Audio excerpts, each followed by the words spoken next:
Motschi von Richthofen the Great FREEset. Thanks to all free thinkers, lateral thinkers, emotional thinkers, discourse thinkers, open thinkers, economic thinkers, art thinkers, political thinkers, all thinking people.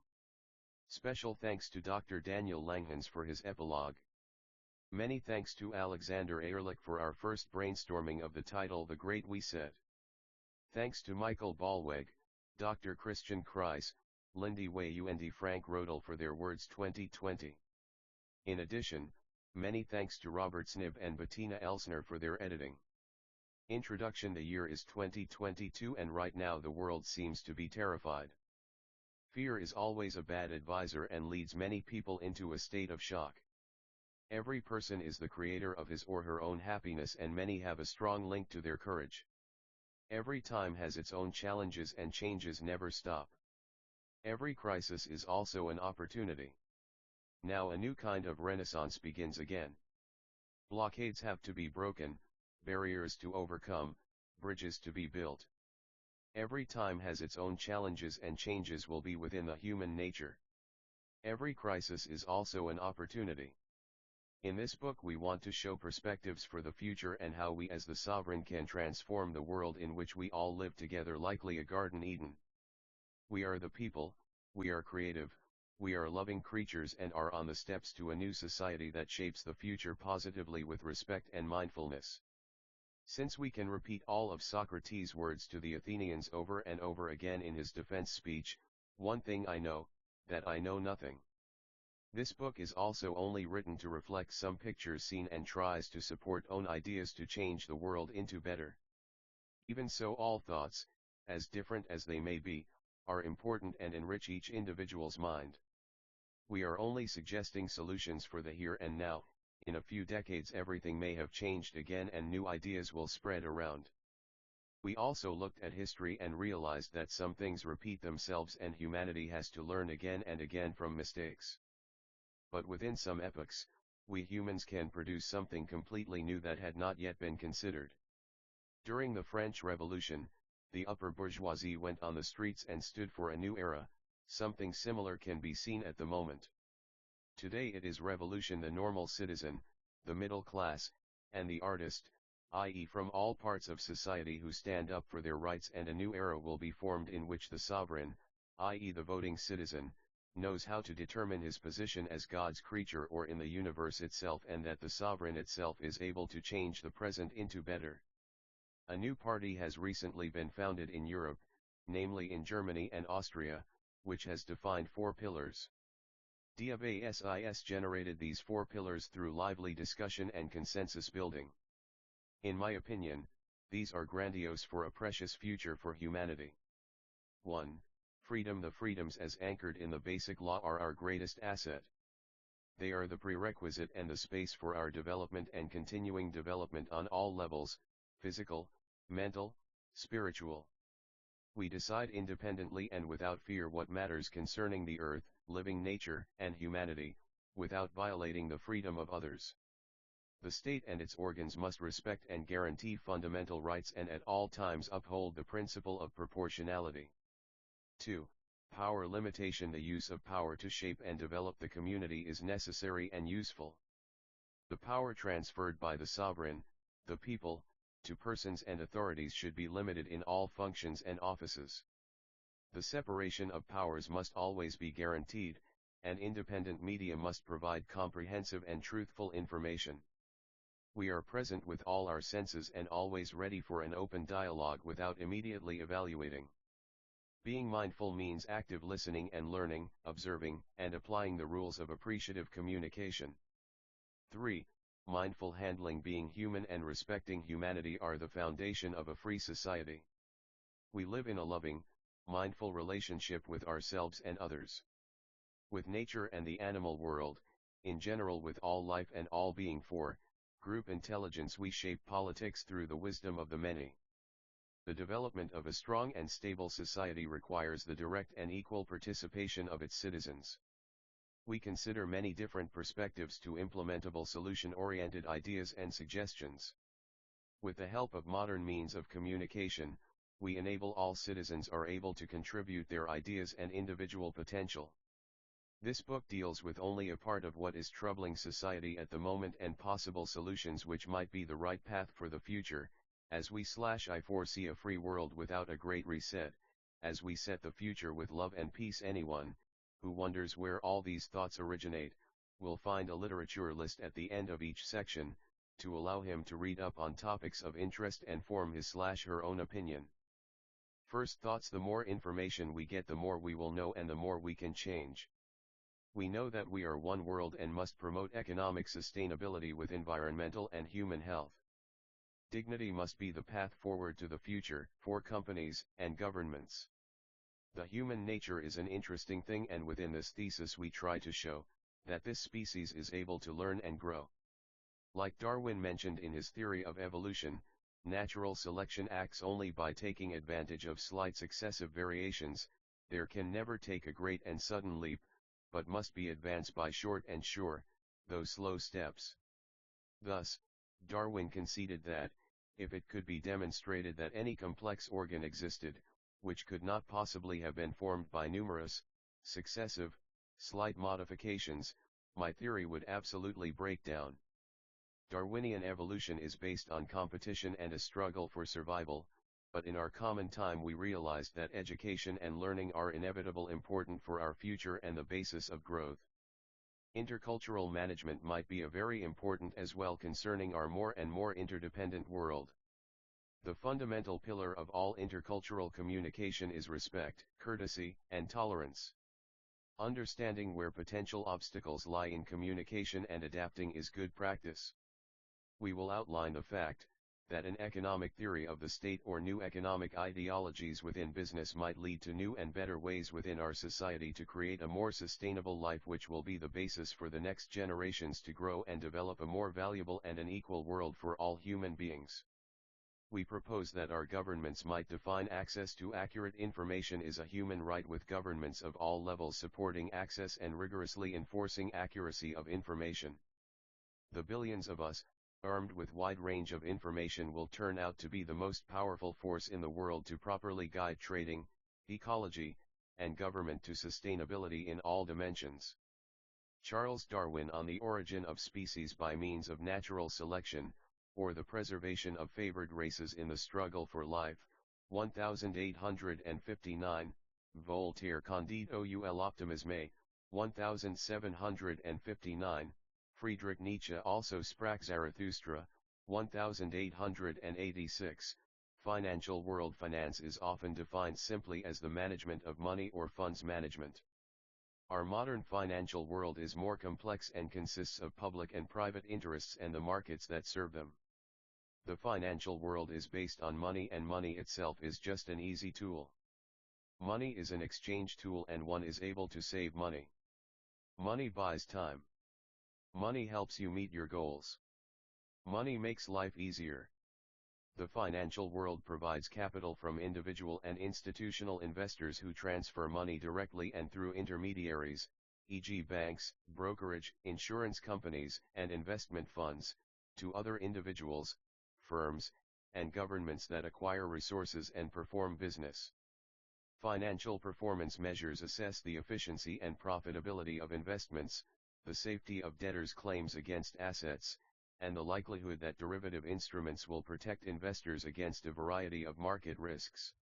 We simplistically view the financial world as the world of banking. The first banks were the merchants of the ancient world that made loans to farmers and traders that carried goods between cities. Around 2000 BC, the first records of making loans appeared in Assyria and Babylonia.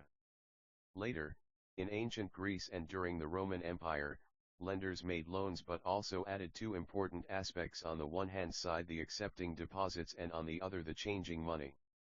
Banking, in the modern sense, goes back to the medieval age and beginning period of Renaissance in Italy.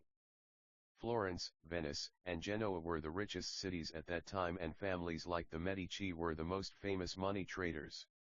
The Italian bank was the Medici Bank, which was established by Giovanni Medici in the year of 1397. Unfortunately, some international organizations are counterproductive concerning education and ecology.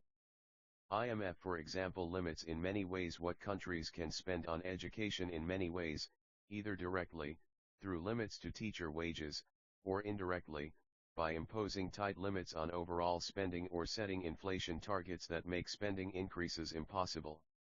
Studies from 8 countries were compiled into a report published in September 2005 called, Contradicting Commitments: How the Achievement of Education for All is Being Undermined by the International Monetary Fund.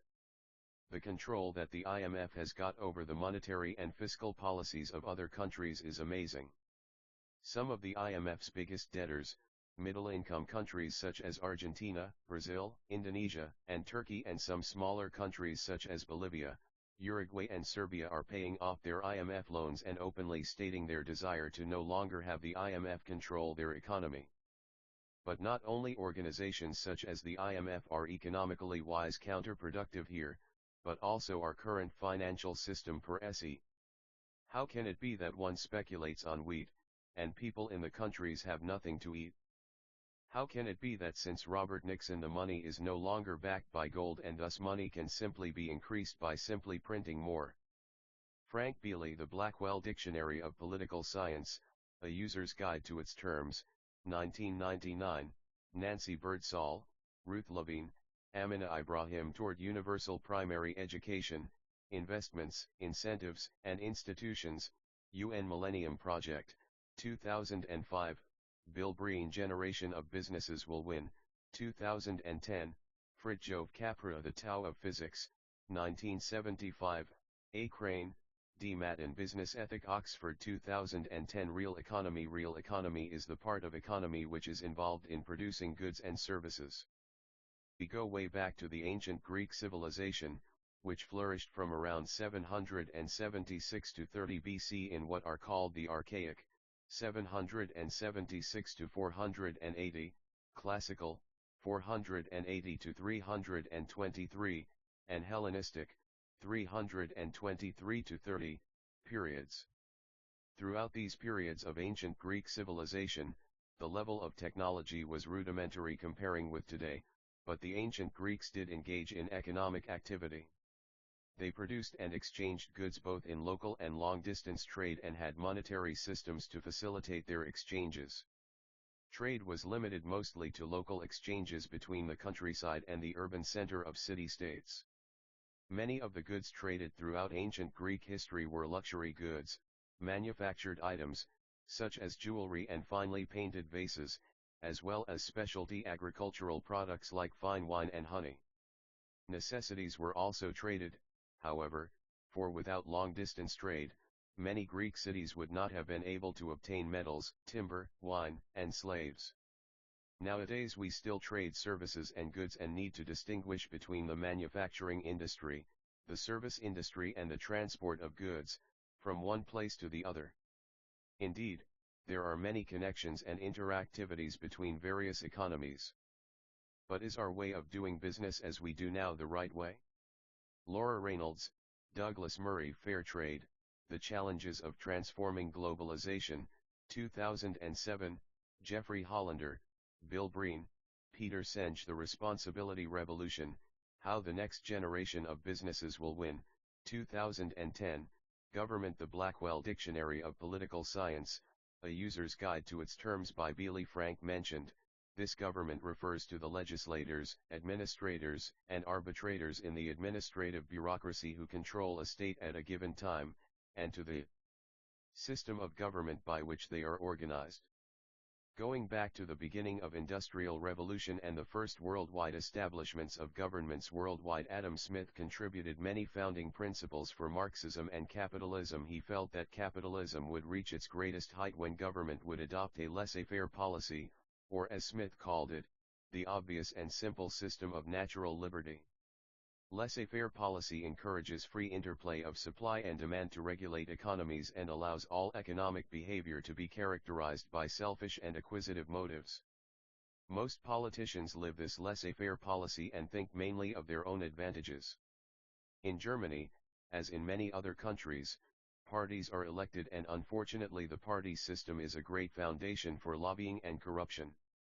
It has also turned out that governments no longer act in the interests of the people, but rather set the agenda of the minority over the interests of the majority. This is of course unacceptable. Lobbying clearly shows that the politician only looks after what he can earn the most and tries to earn a golden nose. It is particularly evident with the corona and climate policy. You just have to follow the money, and that's the fly in the ointment. Decades of environmental mismanagement have created severe new issues throughout the developed and developing world. New energy policies will be needed, because economic growth demands energy, e.g., fossil fuel-based energy, renewable energy sources, and hybrid systems.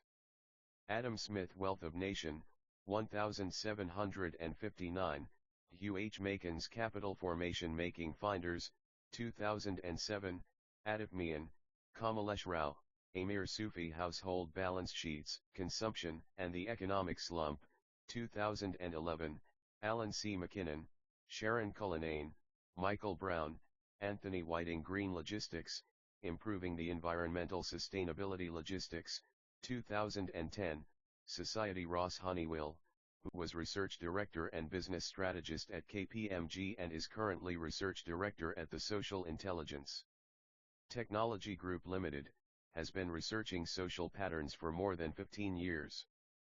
He believes social intelligence is an aggregated measure of self and social awareness, evolved social beliefs and attitudes, and a capacity and appetite to manage complex social change. A person with a high social intelligence, SQ, is no better or worse than someone with a low SQ, they just have different attitudes, hopes, interests and desires. Humans are perhaps the most social animals. Although some social insects, herd mammals, and seabirds live in colonies comprising millions of individuals, no other species lives in such a variety of social groups as Homo sapiens. We live in many differently sized societies, from small, nomadic hunter-gatherer societies to cities consisting of millions of people living in close proximity. We form social bonds with kin, and many of us make lifelong commitments to one social sexual partner, represented, in the shape of, by marriage. One of the main fundamental requirements within our international society is education. Education supports a wider and firmer point of view concerning all different cultures. In a talk titled "Can We Create a New Culture?" J. Krishnamurti says, very few of us listen directly to what is being said. We always translate or interpret it according to a particular point of view. We have formulations, opinions, judgments, beliefs through which we listen, so we are actually never listening at all. We are only listening in terms of our own particular prejudices, conclusions and experiences. Hybridization has become part of an ongoing trend in cultural production, with both the globalization and localization of the culture industry.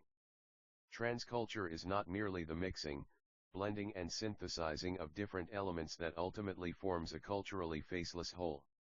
Cultures often generate new forms and make new connections with one another. Cross-culture might be a new expression, but it started long ago. Looking back to the ancient time contemplating the Greek Empire, we realize that Alexander the Great crossed cultures during his invasion to Persia. He married two women, Roxana, daughter of a minor noble, and the Persian princess Statsira, daughter of Darius III of Persia. Within the marriage to a person of another culture area, it was a cross-culture. Or going back to the 15th century when Marco Polo traveled to China doing business with the Chinese is a crossing of culture. An intellectual exchange between different countries is very important, because you get to know the habits, ideologies, and ethics of the other culture. The values are defined in another way than you learned, and becoming more open and tolerant to other ways of living. Of course, there are also difficulties arising in the experience of cross-culture, because sometimes the diversity is much too extreme and the disharmony makes it almost impossible to stay any longer in this other culture. In the end, we have to go for tolerance and respect for all other cultures and be aware of how to protect them. Responsibility is not only connected to the intercultural management itself, it also interacts with the needs of daily business, environment, and efficient growth of companies. Erich Fromm Wedge aus einer Krankengesellschaft, 1955, Paul Waslauk Elsungen, zur Theorie und Praxis menschlichen Wandels. 1974, Education. What does education mean? What do we gain out of education? Is education really important? Socrates once said in his apology to the Athenians, I know that I know nothing, but he knew a lot. He was one of the philosophers of his time. He manifested the Western ideas of what is important to human beings. He never ceased to learn. Even when he was sentenced to death, he still searched for new roads of knowledge and education. In Phaedo he mentioned to Cebes, tell him, Cebes, he replied, that I had no idea of rivaling him or his poems, which is the truth, for I knew that I could not do that. But I wanted to see whether I could purge away a scruple which I felt about certain dreams. In the course of my life I have often had intimations in dreams that I should make music. The same dream came to me sometimes in one form, and sometimes in another, but always saying the same or nearly the same words, make and cultivate music, said the dream. And hitherto I had imagined that this was only intended to exhort and encourage me in the study of philosophy, which has always been the pursuit of my life, and is the noblest and best of music. The dream was bidding me to do what I was already doing, in the same way that the competitor in a race is bidden by the spectators to run when he is already running. But I was not certain of this, as the dream might have meant music in the popular sense of the word, and being under sentence of death, and the festival giving me a respite, I thought that I should be safer if I satisfied the scruple, and, in obedience to the dream, composed a few verses before I departed. Social sensitivity needs education to develop itself. Education is the basis of a society that wants to grow and develop itself. How can the international community reach the global goal of universal primary education and gender parity in education? Platon Phaedo 450 BC. Ethical behavior. We found that in business and society many interactivities are connected to ethical behavior, and the question is in which way the whole world might be able to have the same circumstances for its development, like education, food supply, and all the main existential needs. Ethical behavior has fallen far behind, especially during the corona crisis. Here, fear paralyzes people in their mindful dealings with each other. Especially in Germany, the watchman became en vogue again. An intellectual exchange between different countries is very important, to get to know their habits, ideologies, and ethics of the other culture. The values are defined in another ways than you learned, and you are becoming more open and tolerant regarding other ways of living. Of course, there are also difficulties arising with experiencing the concept of cross-culture, because sometimes the diversity is much too different and the disharmony makes it almost impossible to persist in this other culture. And still we all can learn from each other, developing a more open mind. Attentiveness and understanding is very important, and of course responsibility is not only warranted in the intercultural management itself, but also in daily business, environment, and mental growth of the human family itself.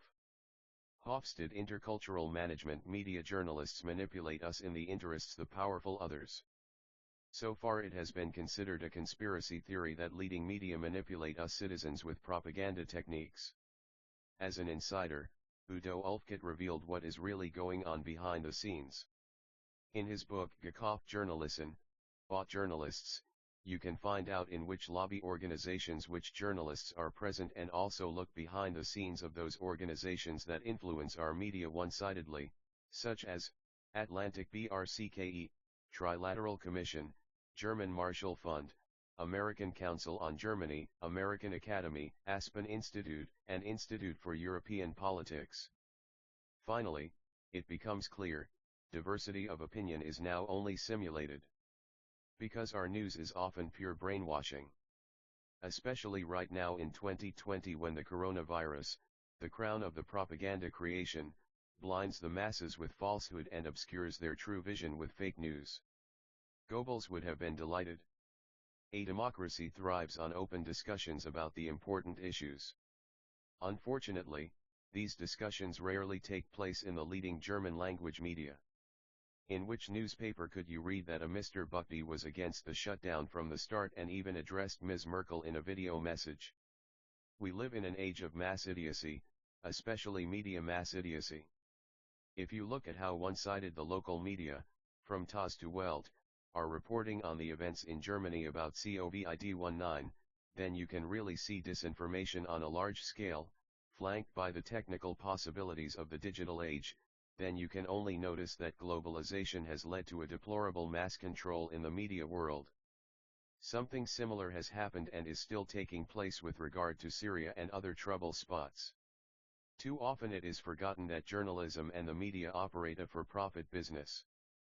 Their customers are the subscribers and the advertisers. The subscribers want news, but they also want validation of their political persuasion. The advertisers want to be seen by a public that will buy the advertised products/services in part because they support the values of the consumers. Consequently, the New York Times has record subscribers despite the falsehoods and unjustified spin in their reporting. They are selling validation of a narrative to consumers that certain advertisers want to reach. Unfortunately for the dissemination of truth, it is a successful business model. In part, this is made possible by the very lenient libel laws in the US. If they were sued for every provable falsehood, the business model would fail. Udo Ulfkitkakoff, journalist in 2014. Technology and ecological intelligence. The global economy has grown. Our ability to make a huge range of products with international supply chains has outpaced our ability to comprehend the consequences for ourselves and the planet. Mathematical-wise, we have a new environmental concern like recycling, lack of natural resources, impact of plastic waste in our ecosystem and much more. We also produce many items which cause during the chain of production health risk for the employees, like chromium comes from mines in places like Kazakhstan and India, where workers have a heightened risk of cancer from exposure to the raw ore. Melting the metals requires heating them to thousands of degrees. All these processes release hundreds of pollutants into air, water, and soil, including greenhouse gases like methane and lung-clogging particulates. We have pollution and lack of resources. Fortunately, more and more companies realize our upcoming challenges, and already many new laws are implemented in our production cycle like WEEE. The Waste Electrical and Electronic Equipment Directive, WEEE Directive, is the European Community Directive 2002/96/EC on waste electrical and electronic equipment, which became European law in February 2003. Together with the RoHS Directive 2002/95/EC. It is a law for setting collection, recycling and recovery targets for all types of electrical goods. The directive imposes the responsibility for the disposal of waste electrical and electronic equipment on the manufacturers of such equipment, like for example BSH or Liebherr. Those companies should establish an infrastructure for the WEEE, that the users of electrical and electronic equipment from private households should have the possibility of returning their waste at least free of charge. Also, the companies are compelled to use the collected waste in an ecologically friendly manner, either by ecological disposal or by reuse/refurbishment of the collected WEEE. Why, for example, is it not switched to free energy? Nikola Tesla has already used free energy, and many others have already made some inventions in this field of free energy, that would protect our environment in many ways. Why is this not supported and promoted by politicians? Green cities we need. Many people without a job will be glad to contribute to the society. What a fantastic idea to create green cities worldwide. Patrick Wienan, The Magnet Motor, Making Free Energy Yourself. Medicine and pharmacy. Medicine does not follow any laws of its own, but rather the needs of the patient. These needs can be of a physical or emotional nature. In its beginnings, medicine was mankind's reaction to the existential threat of disease and the risk of early death. However, from the beginning it was also linked to the knowledge and ability to render service to others in order to avert suffering and death. Nowadays the question arises, why does one voluntarily deal with the sick, the blood, the pus, the wounds? Is it really the wish to help, or is it perhaps not the intention to enrich oneself from the suffering of others? With the oath of Hippocrates, the medical profession has shown that they are louder and that they have the common good in their field of vision. In ancient Greece, the doctor still moved from place to place as a therapist and service provider. The amount of the fee was based on the possibilities of the patient, but also on the reputation that preceded the doctor. The idea of rewarding medical performance per se, even if it had not brought the desired success, only emerged much later. Up until the 18th century you could or you couldn't afford a good doctor. There may of course have been one exception or the other. In the 18th century, the medical profession was given a role that first gave it the outstanding social respect from which it still cuts its discs today.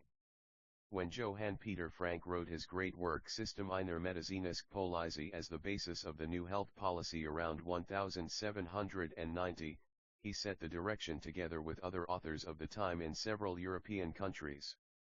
For him, the task of politics was to create good working, living and general living conditions that enable health for the entire population.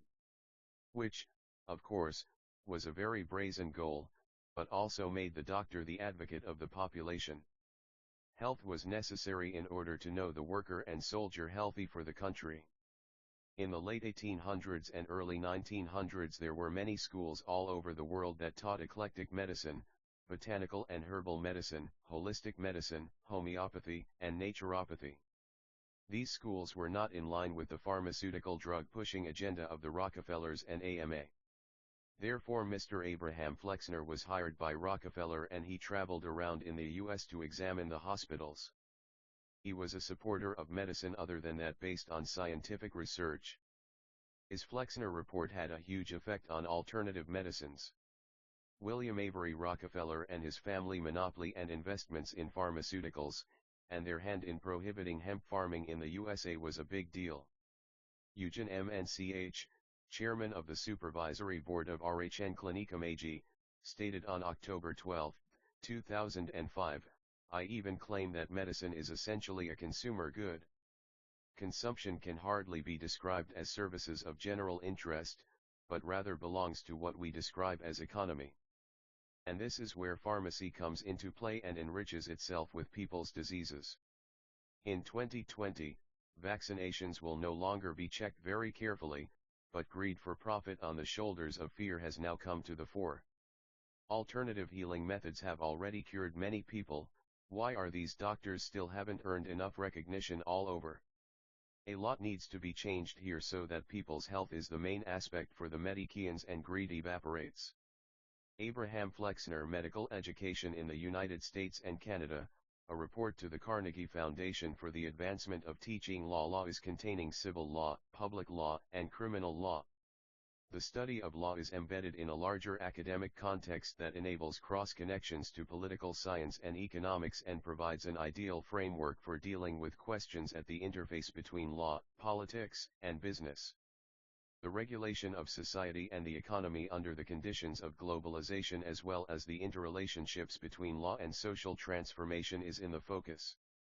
Important topics that are addressed in the study include the future of statehood, the relationship to civil society, the relationship between law and innovation, the role of law in the context of the economic system and capital markets, and criminal law in the context of a global order. The focus of law should not be one-dimensionally narrowed and focused only on specialization, but on an overall understanding of complex human, social and economic contexts from a legal perspective. In all democratic states there is the separation of powers. Power within a state should normally be divided into three areas: the judiciary, the legislature, and the executive. The judiciary includes courts and judges. Actually, the courts should be independent. Only the law dictates to the judges what is right and what is wrong. But is this separation of power really there? https://www.tickesenblick.de/column/Beerbach-Abschaffung-Wald-und-die-Langklimatic-Totobers-Conclusion. The last few months have shown more and more clearly that the most precious human possession is consciousness, i.e. a mental, spiritual and, yes, ethical state of alertness, clarity, and maturity, which influences the ability to judge, understand, and relate. Without this alertness, clarity, and maturity we would not be able to make rational and ethical moral decisions. The legislature also takes this into account by assigning certain groups of people only limited business and testamentary capacity, thus placing them under guardianship or supervision. Without emotional mindfulness and empathy we would be incapable of love, compassion, and responsibility. We would be part of the dark triad, the narcissists, psychopaths, and Machiavellians. Man's consciousness guides his free will, he grows with the pound of his divine inheritance, the inalienable human dignity inherent in him, and consolidates himself in a stable personality through his self-confidence. But human consciousness is malleable, manipulatable, corruptible, destructible. It is addressed purposefully, for example by advertising, schools, churches, or religions, the state, banks, insurance companies, etc. The cheerful, lively, correctly grasping intellect mentioned by Schopenhauer at the beginning, the consciousness, or the consciousness in the sense of a conscious perception, i.e. the belief that is true, is steered, led and dominated by various very influential interest groups. Today, our free will to fight against this musty patina of constraints, duties, and demands, which is increasingly complex systems of rules encrusts into a rigid, hostile corset and kills every joy in life and every sense of life. We once trusted in the existing systems of rules because, according to our experience, they were guarantees for security, prosperity, peace, and justice, at least in our country. The more complex the control system, the greater the pressure to adapt on the individual. We do not trust those who create these control systems and have lost sight of their motives or simply developed no awareness of connections, as we have been conditioned to linear, non-network perception for life. Nowadays in school no learning contexts are conveyed, so that the children are not allowed to apply their knowledge across disciplines with their own joy of learning and experimentation, but their learning successes are locked in drawers. How much potential is being lost here? How many failed biographies can be attributed to this remote rigidity? The religions and denominations prepared the humus for an ideology that suppresses self-confidence. Church/religious institutions told us what is good, what is true, what is right, so that we can find the way back to God. We trusted these institutions and betrayed our brothers and sisters who were burned in the fire of the Inquisition. At that moment we crushed God between two book covers. However, His Spirit is alive and looking for us. As described in Corinthians 3:6, the letter kills, the Spirit, the Holy Spirit of God, gives life. If the mind is pure consciousness, it is what fertilizes us, makes us alive. After the Enlightenment, the state made use of the mechanisms of ecclesiastical oppression and replaced the supposed freedom from religious oppression with state doctrine. The liberation from original sin through the redemption of the Enlightenment unleashed a great deal of creative power, which, however, was steered in ways that led to new dependencies and ideological dilemmas. In place of an omnipotent, omnipresent God came the cold ruthlessness of Darwinian evolutionary theory. But it too is a theory, an unconfirmed thesis that has yet to be proven. Science still owes us the evidence to this day. We, on the other hand, are believers, followers of a destructive seduction. The attribution of the term state, administrative system to the state and its institutions shows that the state is immanent with a consciousness, an essence. Which spirit permeates the state is shown in its expression through laws, practical and political action. A state is subject to universal moral principles in its judgment. These principles cannot be undermined by cultural relativism. They are an iron standard of values, an ethical mirror in which the moral self-image of a society is clearly shown. The perception and recognition of universal moral principles is only possible for man in an experienced reality. The more a system transcends itself out of the experience for people through the concentration of power and centralization of administrative and state structures, as is the case, for example, in globalized state and administrative structures, EU, UNO, the more likely it is faces a moral disorientation and relative impotence. Orientation and self-efficacy can only be maintained in regional structures that are manageable for them and in which they can also experience their direct joint. Responsibility for the community structure, this includes both the human community and the surrounding environment and fellow creatures. Love, compassion, reasonability, and respect for life grow from positive relationship experiences as well as recognition and awareness of the needs of people and their immediate environment. This assumes that relationships can be lived in a secure and manageable framework and are not stifled in rigid, super-regional, or even global structures. Every individual is called upon to recognize their personal responsibility and to actively contribute to the design of a humane present so that our Earth and thus we humans have a future. Therefore, we will have to change our system and society in many ways. Each crisis is a chance. Technology and Ecological Intelligence. Ostrom's seminal book, Governing the Commons, The Evolution of Institutions for Collective Action, was published in 1990. But her research on common property goes back to the early 1960s, when she wrote her dissertation on groundwater in California. In 1973 she and her husband, Vincent Ostrom, founded the Workshop in Political Theory and Policy Analysis at Indiana University. If you are in a fishery or have a pasture and you know your family's long-term benefit is that you don't destroy it, and if you can talk with the other people who use that resource, then you may well figure out rules that fit that local setting and organize to enforce them. But if the community doesn't have a good way of communicating with each other or the costs of self-organization are too high, then they won't organize, and there will be failures. We need institutions that enable people to carry out their management roles. For example, if there's conflict, you need an open, fair court system at a higher level than the People's Resource Management Unit. You also need institutions that provide accurate knowledge. The United States Geological Survey is one that I point to repeatedly. They don't come in and try to make proposals as to what you should do. They just do a really good job of providing accurate scientific knowledge, particularly for groundwater basins such as where I did my PhD research years ago. I'm not against government. I'm just against the idea that it's got to be some bureaucracy that figures everything out for people.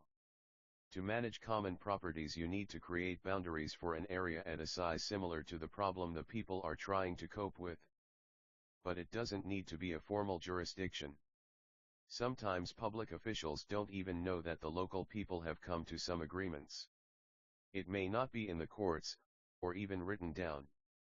That is why sometimes public authorities wipe out what local people have spent years creating. Regarding global climate change, I'm more hopeful.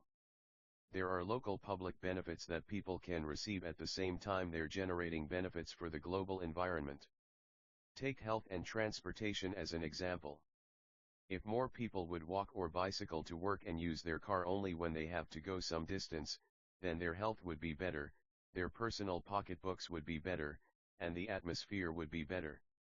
Of course, if it's just a few people, it won't matter, but if more and more people feel this is the kind of life I should be living, that can substantially help the global problem. Similarly, if we invest in redoing the insulation of a lot of buildings, we can save money as well as help the global environment. Eleanor Ostrom. The common land contains public property and private property, over which people have certain traditional rights. Like that, we need to rethink the need of property. Based on a research project by the Environmental and Cultural Conservation in Inner Asia, ECHIA, from 1992 to 1995, satellite images were used to compare the amount of land degradation due to livestock grazing in the regions of Mongolia, Russia, and China. In Mongolia, where shepherds were permitted to move collectively between seasonal grazing pastures, degradation remained relatively low at approximately 9%. Comparatively, that of Russia and China, which implemented state-owned pastures involving immobile settlements and in some cases privatization by household, degradation was much higher at around 75% and 33% respectively. A collaborative effort on the part of Mongolians proved much more efficient in preserving grazing land. This might be an idea to get a balance between property and commons. Another very important point is free energy. The free energy already invented by Nikola Tesla has not yet been implemented, and all the patents have unfortunately not been realized. Many scientists who have developed this free energy in recent years have had a very hard time with their positive attitude towards non-commercial focus. For some, it probably went so far that they died suddenly. Free energy can be installed in every household. This is unique. It is certainly also an economic market that produces many new jobs. At the very least, we should have the choice of how to get energy from. It is also important to know that nuclear waste can be recycled with dual fluid reactors. This energy production from nuclear waste, which reduces the radioactivity to only 350 years, and who knows what will be invented until then. The project has its origins in Munich, and we Bavarians are not yet using it. Instead, our German politicians are closing the nuclear power plants in Germany. How meaningless when you think about the environment, which we would make healthier. Jean Manning and Susan Mainwich, hidden energy Tesla-inspired inventors and a mindful path to energy abundance. Lynn McTaggart, The Field, The Quest for the Secret Force of the Universe. Moray B. King, Quest for Zero-Point Energy, Engineering Principles for Free Energy. Financial World on the Rise. Should it be possible to speculate on wheat, if people in Africa can no longer buy bread because it is no longer affordable for them? No, our financial system, with the bull market and bear market, with a decoupling from the real economy to the fictional economy, is more like a fake economy. Finance should serve people and not the other way around. We could continue this way and abolish any connection to the real world, sure, but do we really want this? Since we are an economic thinking and also sustainably thinking human family, a financial world must be generated which wants to guarantee the continuation of a pleasant life for the next generations. It means we need dramatical changes here, and a fundamental update of our capitalistic world. First of all, no one should be allowed to own more than 100 million euros, because too much money spoils the soul, too much power spoils the soul, so limits must be set up. Companies like BlackRock or Vanguard must not exist, because unfortunately man tends to exercise his power over others, alone or with several other people. Money concentrated on a few is always counterproductive at all levels. Money concentrated on a few members of this species is always counterproductive at all levels. Rudolf Steiner once spoke of the threefold structure. Maybe a good idea that you should definitely try out extensively. The basic structure of a society in which the coordination of the life processes of society itself is neither carried out by the state or a leadership elite, but the development is divided into three areas of social life: intellectual life, culture, legal life, or politics and economy, that manage themselves and act relatively autonomously for themselves. Steiner once wrote, "In economic organization, a community will should prevail. But this must be the result of the individual will of the people united in the organization. These individual wills will not come into their own if the community will come entirely from the idea of economic organization. However, they will unfold carefree if, in addition to the economic territory, there is an area of law in which no economic aspects, but only those of legal consciousness are decisive, and when, in addition to both, there is room for a free spiritual life that only follows spiritual drives. Then a mechanically acting social order will not emerge, to which the human individual will could not be adapted in the long run, but people will find the opportunity to continuously shape social conditions from their socially directed individual will. And this requires a certain reflection and a humanity that has recognized within its evolution that greed and the pursuit of it stands against life. That is why we will have to introduce a number of new things here as well. Jacques Attali Beardurlichkeit, in Notwendige Utopie im Zeitalter der Globalisierung, 2003, Deutsche Übersetzung aus dem Französischen, The Righteous Path and Law. The human being is unfortunately not perfect, and it needs other fellow beings who preserve rights for their fellow citizens. So there are laws that can be applied with the different areas. The students memorize all the laws up and down, or know where they stand. Thus, they are saddle-proof for their profession and can pursue their appeal either as a lawyer, prosecutor, or judge. The course of study must be expanded, depending on the area in which you want to work. In the case of family law, the graduate must also spend at least one semester, with a compulsory degree, with regard to family, social affairs, etc. Empathy is also an important factor here, as in every area of our society. Nowadays, law is never apolitical, and good political science can never be done without legal knowledge, but this is wrong and needs to be changed. The judiciary must always be independent. Take Franz Kafka's parable Before the Law. A man waits all his life in front of the gate of the law, and a bouncer denies him entry. His waiting is a sign of extreme passivity and perplexity, ignorance of what will happen if he does happen. The prohibition of the seemingly powerful doorkeeper and the warning of even more powerful guardians make the man helpless and prevent him from showing courage and entering. This is exactly what our current judges, lawyers, and prosecutors lack: honorable actions. Many are afraid of losing their jobs, losing face, they are losing themselves and no longer judging mindfully and fairly. Simple example in German courts. The judge has the upper hand in the courtroom, and if someone does not behave as the judge pleases, then he can quickly enjoy the Swedish curtains for a few days. The judge should rather reverently carry out his work and not present himself as a judge and executioner. Each individual has the right to make his laws for himself, like Kant with his categorical imperative. People must become more enlightened again. In the words of Kant, enlightenment is the exit of man from his self-inflicted immaturity. Immaturity is the inability to use one's mind without the guidance of another. This immaturity is self-inflicted if the cause of it lies not in the lack of reason, but in the resolution and the courage to use it without the guidance of another. Sapra Ode. Have the courage to use your own mind, is therefore the motto of the Enlightenment. In any case, the subject social behavior must be included in the studies of law, because through all these paragraphs one immerses oneself in a world that has little to do with interpersonal reality. This is a really important part within Law and Order. Fyodor Mikhailovich Dostoevsky. Der idiot. Political and social change. We unite people without distinction of nationality, class, origin, sex, relationship, and creeds. The structure of one of the law and the modern liberal social order, that of intellectual status and ethical justification with loss of will.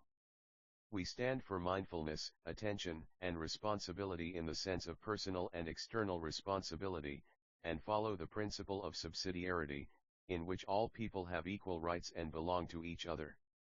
Our fundamental rights are the liberties. A liberal society is only conceivable if there are power forces and their exercise is carried out by the sovereign, the people. The aim is a loving, trusting approach that always considers the human condition and the humanity of the other. There is a creative power in man, which should be preserved for a renewal in politics. What serves life, love, and freedom must relate, must be felt. The aim is to put people as people, soul, spiritual beings with all their own and their own for a life-friendly world at the center.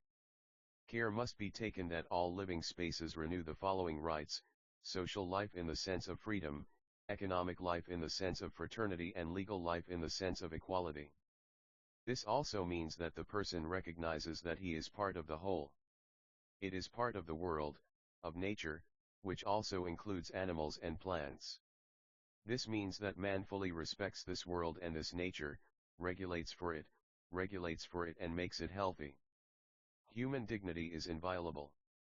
They are to be protected, and to protect a distinction must be made between all violence. Is the dignity of children is inviolable? We are committed to inviolable and inalienable human rights as the basis of every human community, of peace and justice in the world. Everyone has the right to the free development of their personality as long as they do not violate the rights of others and do not violate the constitutional order or the moral law. Everyone has the right to life and physical integrity. The freedom of a person is inviolable. These rights may only be encroached upon based on a law. And all people are equal before the law. Men and women are equal. The state promotes the actual implementation of equality between women and men and works towards eliminating existing disadvantages. Nobody may be disadvantaged or preferred because of their gender, their origin, their race, their language, their homeland and origin, their beliefs, their religious or political views. Nobody freedom of belief, conscience, and freedom of religious and ideological creed are inviolable. Everyone has the right to freely express and disseminate his or her opinion in words, in writing, and in pictures, and to learn from generally accessible sources without hindrance. Freedom of the press and freedom of reporting through radio and film are guaranteed. We are for the fundamental rights and their fulfillment by the representatives of the people. The judiciary, legislature, and executive must act independently of one another and repeatedly question each other. The people elect their representatives in parliament, and the latter have to make political decisions with their voters using digital voting procedures. The voters can also express their vote of no confidence in their elected candidates at any time, and they must then leave parliament within 3 months and make room for a new representative. George von Kanal Geist des Wissenschaft und Economie 1992 Wilfried Heid, Wilfried, Abschied vom Wachstumswahn 1980 Michael Heinen Anders Kapitalneutralisierung als Drei 2013 Different approaches towards health. Times are always changing, and what is considered the health Bible today will be obsolete again tomorrow. The pharmaceutical industry is currently very important and is supported by the state. But where is the diversity in medicine that should also be financially subsidized by the state or paid for by general non-private health insurance companies? The patients are demanding more and more alternatives. In the Middle Ages, e.g., bloodletting was normal, just as we naturally go to the dentist today. Regardless of whether one was only slightly or already very seriously ill, bloodletting and the often associated setting of a blood-sucking leech was the most normal thing in the world. These methods hardly seem to find application in today's medicine. Nevertheless, surgery rediscovered the sensitive bloodsuckers in the 1980s, when a little boy's torn ear could only grow back with their help.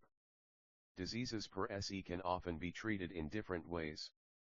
While some patients only want scientifically oriented Western medicine to apply, others swear by individually oriented alternative healing methods, such as Chinese acupuncture or Heinemann's homeopathy or home remedies from folk medicine. We have several approaches here. On the one hand, evidence-based medicine, EBM equals medical care, which treats diseases on the basis of the best available sources of knowledge or data, and on the other hand, the more unconventional approaches to the detection and treatment of diseases in alternative medicine or complementary medicine, complementary and alternative medicine, CAM, holistic medicine, naturopathy. More than on scientific research, these trust the self-healing powers of the patient, taking into account the unity of body, mind, and soul, biopsychosocial model of humans. Then there are the spiritual healers who also achieve their success with spiritual healing. All healing methods are important and correct. Homopathisk Mittel und ihr Werkungen, Materia Medica und Repertorium von William Borick DTV, Atlas Acupuncture von Karl Hermann Hempen das Groe Buch der Hildegard von Bingen, Beheersheilwissen fr Gesundheit und Wohlbefinden Craniosacral Osteopathy, ein praktisches Lehrbuch 7. Auflage, von Torsten Lehm Quantenheilung, Entdecken sie ihr Heilkräfte. Schmerzen lindern in Körper und Geist, Entdecken sie Maximals GLCK und absolut Ausgeglichenheit Quantenheilung verstehen. Anwenden. Erfahren. Von Dr. Yoshio Nakamura. Education with interaction. What does education mean? How should it be passed on? Which areas are important to convey? Education is digitized. It takes place through new channels. Learning is no longer restricted to schools. This development also makes education more individual. Young people need to ask the right questions and be able to express their creativity and strengths. This also means that learning will no longer be memorization of knowledge, but rather own experience and growth in discourse. In addition to all of the natural sciences and languages, art and culture have to find their way again. Ancient knowledge about nature and its healing effects, the appreciation of the wondrous diversity of the animal world. Creativity means to solve spontaneous problems and to deal quickly with a new situation and to be awake to truthfulness. An education system must reveal the possibility of seeing each individual and responding to their personality in order to initiate a future with responsible citizens. The school of the future provides independent perspectives of experience, which Alexander von Humboldt felt was important 200 years ago, as it supports the holistic personality. What was at the beginning, when Eva picked the apple, it was curiosity, and it is this characteristic that lies in people. It was only through our curiosity that we were able to discover so much and generate great achievements. In relation to education, this passion has to be awakened, and this is only possible in the openness between pupil and teacher, a discourse, and each talent to be recognized and also allowed. An artistic soul should make art, a technician soul should learn natural sciences, a helper soul should study medicine, a spiritual soul should recognize the world of religions, and schools and universities need to change and become more diverse. There are already alternative schools, such as Montessori, Waldorf, or Ricardo Lepp. Schools must be disconnected from politics and receive their financial resources from a font that is supported by all citizens and must automatically be transferred to the independent education, like taxes today. Selber machen Montessori Pädagogik FR Eltern, wie sie Kinder zur Selbstständigkeit und Examkeit erziehen und die Weltchancen und Risiken die Erziehung birgt. Per 100 Aktivitäten von 0 to 12 Jahren von Alexander Ullmann, Sonja Ullmann die Zukunft beginnt heute, Impuls Freien Gesellschaftlichen Wandel von Elvira Dried Eiger Freedom. Are you really free? Yes and no at the same time. The thoughts are free, but in a society you have to adapt to certain rules so that there is no too much chaos, but everyone has the right to the free development of his personality, as far as he does not violate the rights of others and does not violate the constitutional order or the moral law. This moral order, which is in every single person integrated by birth, is the basic right. A free democratic community needs the self-determined participation of its citizens and to decide for themselves what to think. Man's freedom does not lie in the fact that he can do what he wants, but rather that he does not have to do what he does not want. Jean-Jacques Rousseau. Freedom is one of the most important aspects in every society and is indispensable for every community that has the common good of the other in mind. Freedom of the press, e.g., means that the press should research freely and reveal all angles to their readers. Watergate is a classic example where freedom has exposed a crime. Freedom of expression, e.g., means that you can express your views openly and should meet with others in an open discourse. Vaccination-free, e.g., means that you can decide for yourself whether you want to be vaccinated or not. Religious freedom, e.g., means that one can choose a belief and live it. Every freedom, of course, with respect and care for all the inhabitants of these earths. Room for art and culture. The history of human civilization consists of the square human, nature, technology, culture. The artist depicts these interactions or seduces them into the world of images beyond material reality. Any association of people, regardless of their country, is by definition a culture. Currently, the Britannica describes the term culture mainly as the totality of the intellectual, artistic, and creative achievements of a community as an expression of human development. Cultures arise through communication, verbally or through gestures. Every culture has its own parameters for action and is constantly changing. But what can culture do for a society? It is a feeling of togetherness to share the same values and customs with one another. Culture can also produce music, literature, and works of art of various kinds. What is the meaning and importance of art and culture for us and our personal life? Art shows social debates and offers areas of friction for dealing with reality. Art and culture are expressions of human existence. Both refer to the past and how to deal with traditional values, but also to future missions and visions of society. Art and culture are indispensable for social developments. In a multicultural society, both show the change that takes place again and again. Art, culture, and cultural education are essential for all of us, as it opens up new worlds and provides different opportunities for debate. Individual creativity and own artistic work are the contemporary witnesses of the individual current epochs. The true reality for the creative examination of history and the future of society lies in art and culture and has positive effects on society as a whole, as people who deal with art often look behind the scenes and reflect on theirs time as a viewer. Why are many artists unable to gain a foothold in the market economy structures of the cultural industry? Well, because art and culture know that you can't eat money and feed creativity and giving for others. Art and culture is a must and shows how wonderful the human nature is. Courage the best advisor. Unfortunately, very often politicians use their power to intimidate citizens and frighten them. This is the easiest way to keep in power. The state has become more and more powerful due to the corona measures and has increasingly intervened in social life with mainly angst. To counteract this intimidation, courage is needed. The term courage goes to the Indo-European root m or m, which means to strive for something, to want something.